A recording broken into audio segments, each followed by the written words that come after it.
The government is not capable of helping the poor.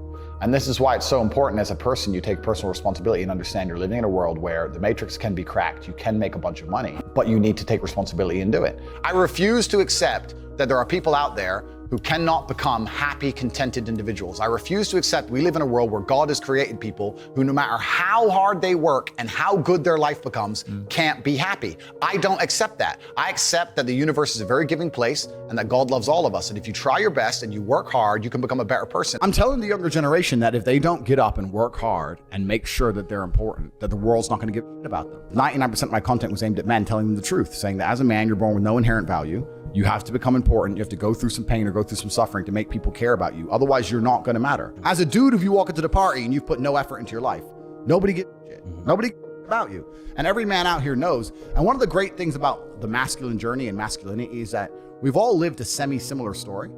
It's kind of cool. Like, we've all been the teenager, gets heartbroken.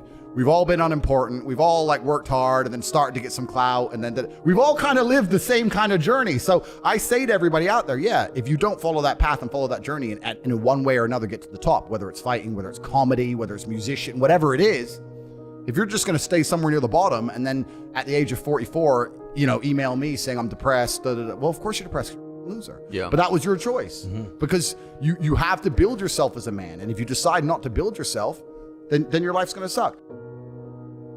My main message is to resist the slave mind, to understand that every single thing you're being told has an agenda behind it or you wouldn't be told it otherwise, to examine every strongly held belief you have and try and identify where it comes from and why you have it.